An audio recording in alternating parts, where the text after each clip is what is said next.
चला तर मित्रांनो, आज आपल्याला बोलायचंय एका कारवाई करत असलेल्या अधिकाऱ्यावर आणलेल्या प्रेशर बद्दल. मित्रांनो, एखाद्या माणसाची ओळख होत असते त्याच्या कामावर, आणि काम असं असलं पाहिजे की मला जबाबदारी दिली ती जबाबदारी मी पूर्ण केली पाहिजे. जबाबदारी देत असताना ही जबाबदारी असते शासनाची, सर्वसामान्य माणसाची, आणि सर्वसामान्य माणसाच्या हितासाठी घेतलेला निर्णय म्हणजे IAS IPS अधिकारी. आता अशाच एका IPS अधिकारी आपल्या ड्युटीवर असताना कारवाईला गेले, आणि कारवाईला गेल्यानंतर त्यांच्या समोर काही प्रसंग घडले, त्या या व्हिडिओमध्ये आपण चर्चा करणार आहोत.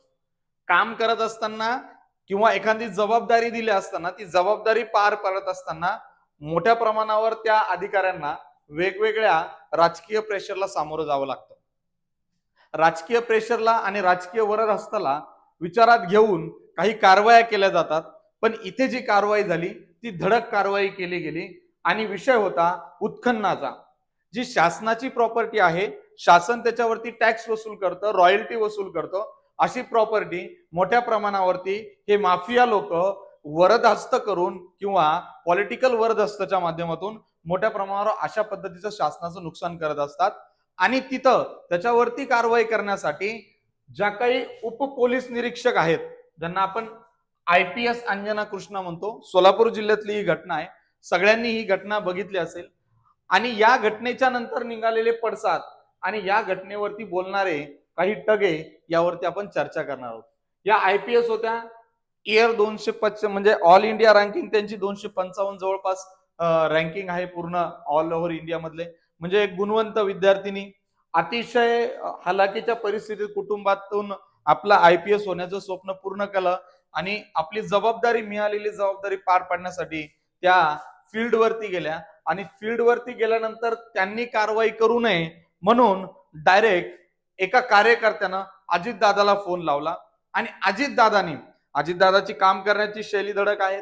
अजितदादांनी कॉलवरती काही कन्व्हर्सेशन केलं, तर त्या कन्व्हर्सेशन मध्ये, अजितदादाच्या कन्व्हर्सेशन मध्ये आणि IPS अंजनी कृष्णाच्या कन्व्हर्सेशन मध्ये झालेल्या याच्यावरती मोठ्या प्रमाणावरती आपल्याला बघायला मिळालं. IPS अधिकारी असो, IAS अधिकारी असो, हे अधिकारी एकदा बनले हे सर्वसाधारण कुटुंबातले लेकरं असतात. मोठ्या प्रमाणावरती काही पूजा खेडकर प्रकरणासारख्या असू शकतात, पण काही मोठ्या प्रमाणावर जर बघितलं तर या सिव्हिल सर्वंट बनण्याचं स्वप्न सर्वसाधारण कुटुंबातला पोराने बघितलेलं असतं, आणि सर्वसाधारण कुटुंबातले पोरं या इथपर्यंत झेप घेतात. या झेपेमध्ये त्यांचा संघर्ष असतो. संघर्ष करत असताना त्यांनी त्यांच्या आयुष्यात आलेल्या त्यांना अडचणी असतात.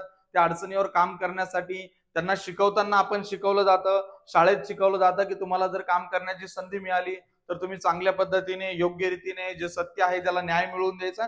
आणि तशीच परिस्थिती इथे घडली, आणि मग राजकीय वरदहस्त आपल्याला बघायला मिळाला, आणि डायरेक्ट कार्यकर्त्यांना DCM साहेबाला फोन लावला.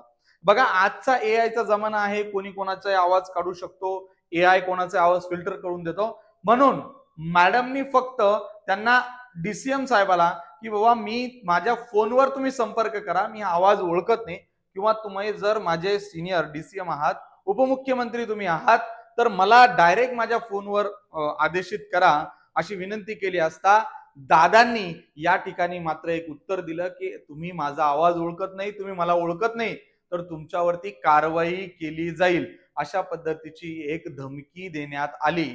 मुळातच आपण जेव्हा एखाद्याला न्याय मिळवून देतो तो अशा ठिकाणी राजकीय वरदहस्त यायलाच नको.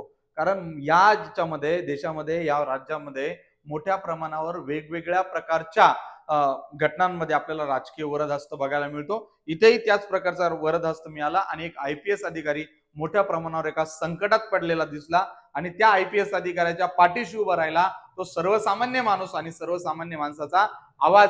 म्हणून या व्हिडिओच्या माध्यमातून पुन्हा एकदा IPS अधिकारी यांनाही विनंती करतो की ज्यावेळेस खऱ्या अर्थानं संकट येतं त्यावेळेस हे राजकीय वरदहस्त तुमच्या पाठीशी उभं राहत नसून सर्वसामान्याचा आवाज तुमच्या पाठीशी उभा राहतो. म्हणून जर वेळ मिळाली, तर तुम्हाला कधी जर संधी मिळाली, तर न्याय करत असताना या सर्वसामान्याचा विचार करून न्याय केला पाहिजे.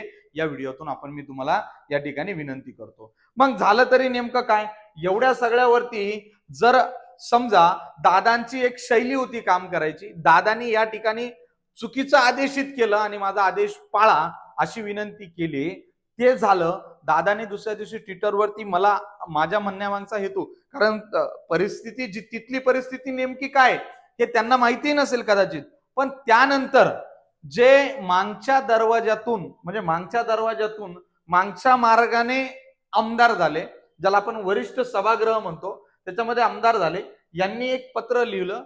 या पत्रामध्ये त्यांनी युपीएससीला अंजनी कृष्णा यांचे या ठिकाणी दस्तावेज चेक करायचे पत्र लिहिलं.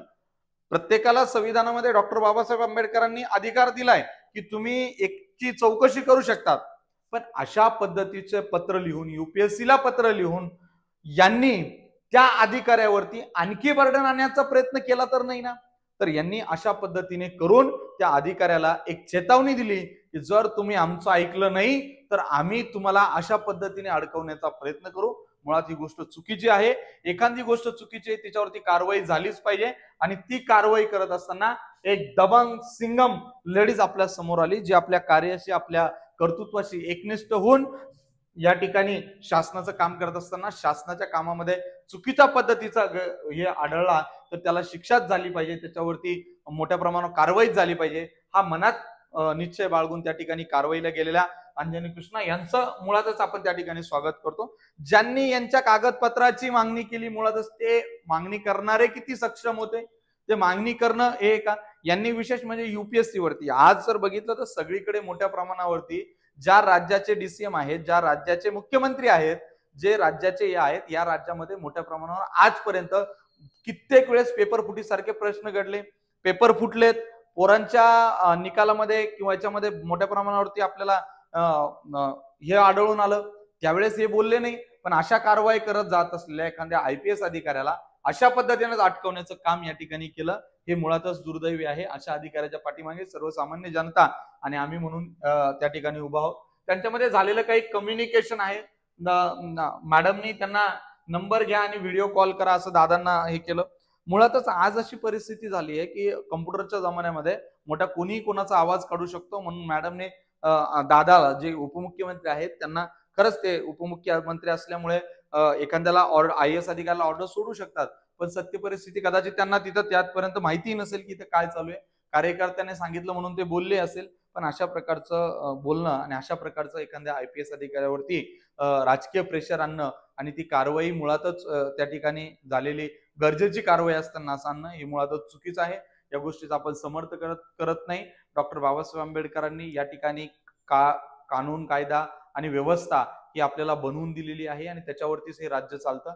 तर मुळातच आम्ही पुन्हा एकदा अंजनी कृष्णा यांचं या ठिकाणी अशा कारवाईला, दडकबाज केलेल्या कारवाईला हे करतो. आता त्यानंतर झालेल्या चौकशीमध्ये जिल्हाधिकाऱ्यांनी सुद्धा त्यांनी केलेली कारवाई ही कारवाई गरजेची आहे असं स्पष्ट केलंय. त्यामुळे मुळातच मॅडम त्या ठिकाणी जे करत होत्या ते योग्य होतं, आपल्याला याच्यातून निष्पन्न येतं. चला, धन्यवाद.